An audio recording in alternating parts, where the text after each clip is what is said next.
Bharatiya Janata party के द्वारा पूरे देश के पैमाने पर जन संवाद कार्यक्रम चलाया जा रहा है। जन संवाद कार्यक्रम के माध्यम से आदरणीय प्रधानमंत्री नरेंद्र मोदी के 9.5 वर्षों के कार्यकाल में आम लोगों के हित में जो भी कार्यक्रम चलाए जा रहे हैं, उस कार्यक्रम से जन संवाद कार्यक्रम के तहत लोगों को हम सब रूबरू करा रहे हैं। इसी क्रम में आज मोतीपुर ब्लॉक के हरनाही गांव में हम आए हैं, जहां समाज के बुद्धिजीवी भाजपा कार्यकर्ता समर्थकों के साथ जन संवाद कार्यक्रम चलाया है। और लोगों से मैंने कहा है कि 9.5 वर्षों में मोदी जी ने इस देश के लिए जो भी किया है, उस सारे कार्यक्रमों को समाज के अंतिम पौधान पर बैठे लोगों तक पहुंचाना हम कार्यकर्ताओं का नैतिक जिम्मेदारी है। हम हर एक योजनाओं के बारे में लोगों को बताया है। साथ ही आज ग्रामीण क्षेत्र में आदरणीय नरेंद्र मोदी के प्रति लोगों में जो भावना है, हमने उस भावना को भी सुना है। लोगों का जो समस्या है, उस समस्याओं को भी सुना है। और हम अपने कार्यकर्ताओं से कहा है कि प्रधानमंत्री जी ने गांव और गांव के गरीबों का गंभीरता से चिंता कर रहे हैं। उनका सोच है, उनका सपना है कि भारत का गांव मजबूत हो, भारत के गांव में रहने वाले समाज के गरीब तबके के लोगों का दशा दिशा दुरुस्त हो।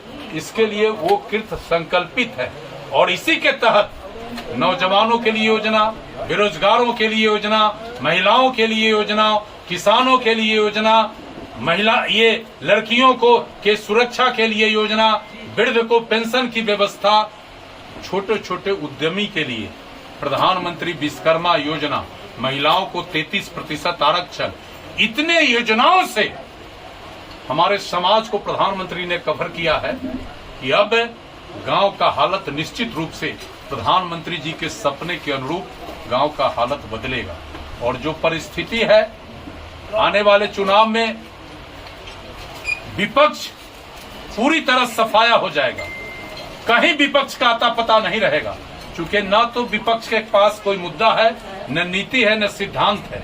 इन सब का एक ही मुद्दा है कि कैसे भारत के प्रधानमंत्री नरेंद्र मोदी को कुर्सी से उतारकर और भ्रष्टाचारियों को प्रधानमंत्री के कुर्सी पर बैठाए।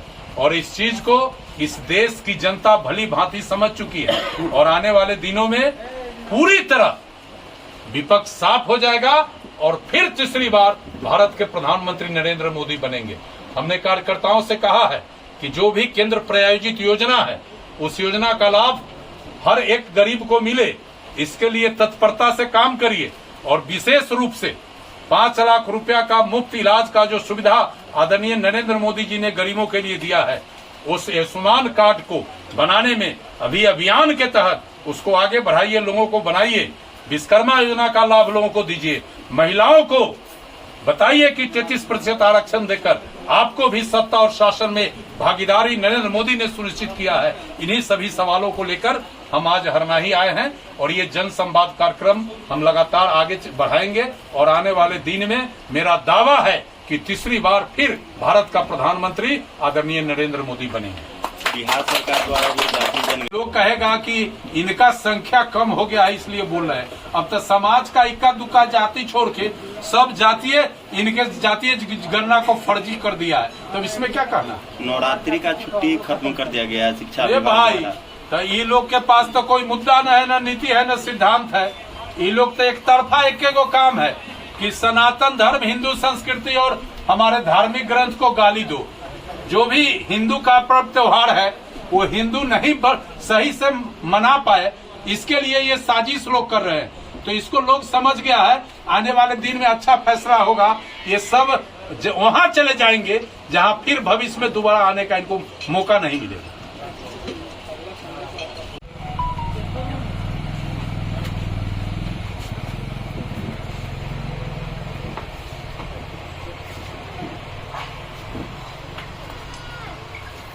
बैठे ना चलना